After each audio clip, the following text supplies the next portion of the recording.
Thanks so much for joining me on the Slice of Healthcare podcast. How are you today? I'm great. Thanks for having me.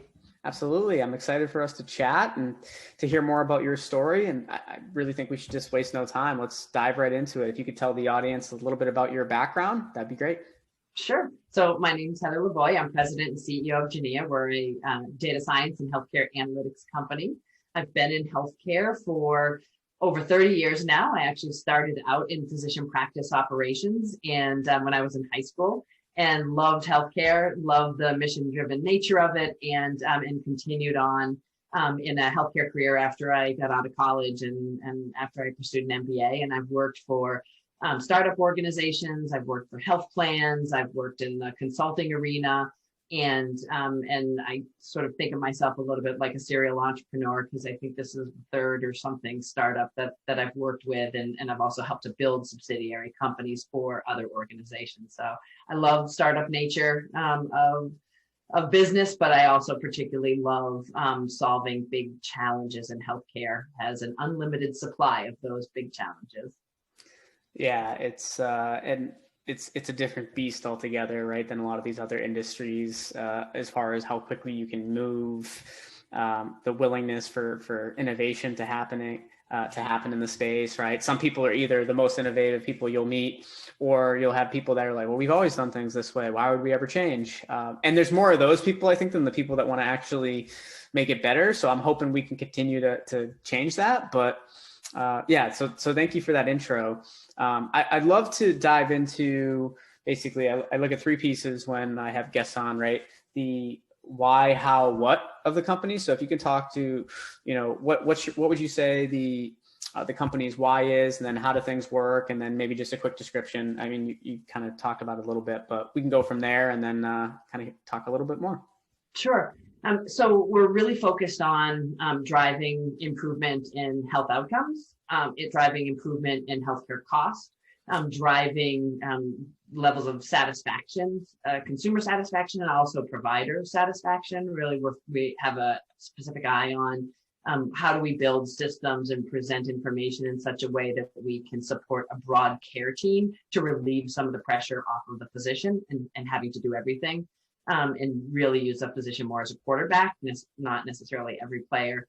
And we really have an eye on improving access to healthcare as well. And so we deliver up our analytics in such a way that we can help to identify populations that are at risk, at need of services, and then hone in on individuals who particularly have specific needs, and make sure that we actually provide contextual information that helps to support the right intervention.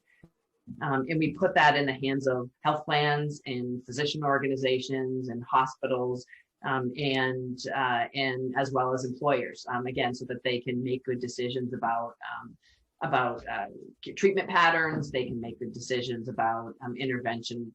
One good example is we have a team of data scientists, and some of our models are high cost model, and we have one that predicts onset of diabetes complications.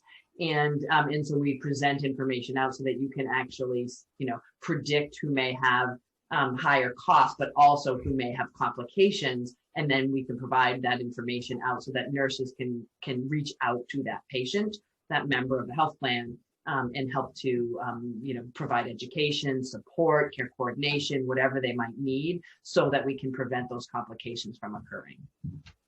So that's some of the why. We're really focused on helping to bring down costs and improve quality so that, it's more affordable for everyone. What would you say, I guess, the ones that you're willing to share, you don't have to go into any other ones, but what would you say, I guess, in your area, some of the major challenges are on a day-to-day basis with your core focus? Sure.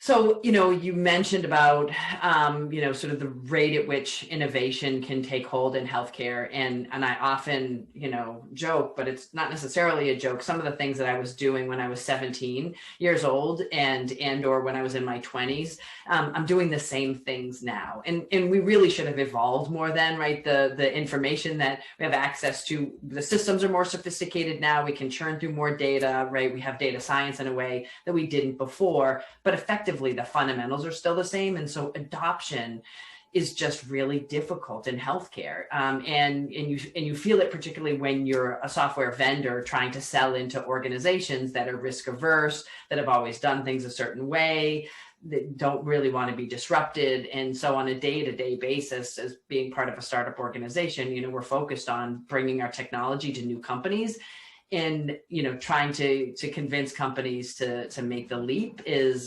definitely a substantial challenge. And not just for Geneia, but even in startups that I've been in the past, you can develop great capabilities, but oftentimes you can be ahead of the market and too far ahead of the market, and you're waiting for the market to catch up in terms of adoption. There's always some early adopters, but to get to scale is honestly a significant challenge. And then the other part of the challenge is it's hard to change human behavior. And so, we're trying to improve health outcomes. And at the end of the day, there's people living their lives who have to be invested in their health and health outcomes in order for that improvement to happen. And you see on an individual basis, we're all motivated differently. And so it really takes sort of a human to human interaction to a certain extent, or at least understanding that human to be able to affect change. And so again, we're only successful if we're able to help improve lives, improve healthcare, and improving individual lives and health is absolutely a challenge as well. What would you say, last year was a crazy year for everyone. I mean, there's a lot of things going on in the world, right, with the pandemic. It helped a lot of like digital health businesses, honestly, like that were like, this is where healthcare was heading anyhow, the emergence of telehealth and shift from just in-person visits all the time to maybe you're going to take some visits with telehealth, and maybe it's a mixture of inpatient, outpatient. And one of the things I'd like to really kind of focus in on is, what are some of the things that you're really excited about now that we're out of we're not out of the clear yet, but we're out of most of that craziness from last year. What are you excited about in terms of your business today moving forward? Sure. So I'm absolutely excited about the fact that we were able to break through the logjam that was telemedicine legislation, sort of regulations that, barred people from operating kids' state lines and didn't provide for reimbursement, and, had sort of a stronghold over technology. Like that was, is wonderful. And I'm glad to see that that's going to continue to move forward. You can't, once it's out of the box, it's hard to put it back in, right? Consumers have learned to adopt it as one channel, not the only, but one channel. So that certainly is exciting. I'm excited about some of the interoperability rules that are coming out, and I'm certainly seeing a specific eye on it at the federal level. We're a data and analytics company, and there have been silos of data, and exchange of information has been incredibly constrained. And that's a real challenge. It's a challenge in terms of managing the health of an individual. It's an exceptional cost for hospital systems in terms of even accessing their own data or sharing their own data across multiple sites. I heard a statistic from an analyst the other day where a satellite hospital of a major health system, I won't name them, but they had to stop integration of the electronic health record because it was going to cost $45 million to connect the hospital that's now part of the network with the main hospital. And it shouldn't cost $45 million to transfer data from facility to facility. So I'm glad to see that there's leadership in this regard. That makes our jobs easier. It certainly is better for lives of individuals, and it's going to bring costs down. And that's really important as well, because one of the big barriers for adoption has been the expense associated with it by hospital systems or for health plans to make these kinds of investments. We have to bring the costs down in order to make sure that they adopt the technology as well.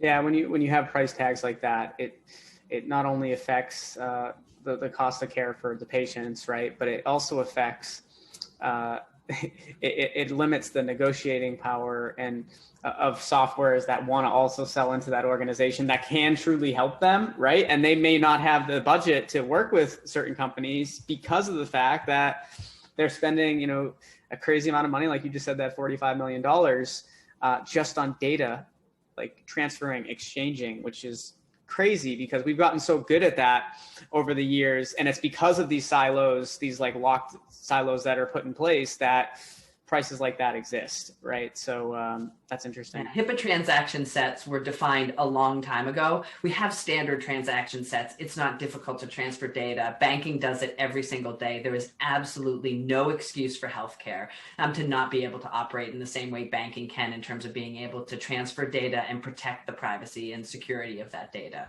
It's a right that consumers, patients should have. And unfortunately, we've had a lot of business interests that have prevented that up until now. Interesting. I want to quickly just shout out too, because I want to let the audience know this is our intro podcast, right? Where we're getting to know you a little bit more, some of the things that interest you, the organization, right? The why, how, what. And we intend to have future episodes where we dive into kind of closer areas of your business beyond just the general description and your background. But this is really to kind of let everyone know about you and to start off our relationship on the right foot. So I'm really excited that we were able to have this chat. I'd like to quickly start to wrap some things up as far as where can people learn more about the company? Sure. So you can find us at Geneia.com. You can also follow me on Twitter at HSLavoie or at Geneia.com. We're certainly very prolific. And certainly if folks can reach out to me or the company on LinkedIn, that's another vehicle for engaging with us as well. We're happy to engage. Our team, I have a phenomenal team I'm very fortunate to work with, and they publish a lot of really good content. We've got some incredibly smart data scientists that I am in awe of every day, and they have a lot of great tips and tools, and they're pretty prolific publishers as well. So definitely meet us there. Yeah, and everyone, be sure to check out their podcast too. We had a similar guest, right? You had Corbin Petro from Eleanor Health on your podcast as well, and I think it's great what you're doing. I always love to see companies that develop an in-house podcast. It's important to go on podcasts like these, right? But it's also important to build out kind of internal messaging with your brand and tell your story, and then go tell that same story on other podcasts to really spread the word and amplify that content. So I'm excited that we had the opportunity to chat. I look forward to future collaborations, and I'll put all of your social media links in the show notes and tag you in all the posts so everyone will be able to check you out. All right, great. Thank you so much for having me on today. As I mentioned before, we started with the listeners. I'm prolific, podcast listener, and I've listened to many of yours. So I subscribe to your podcast as well. And so you accompany me on many runs. So thank you. Love it. Thank you so much for the support, and look forward to future content. All right, great. Thanks so much.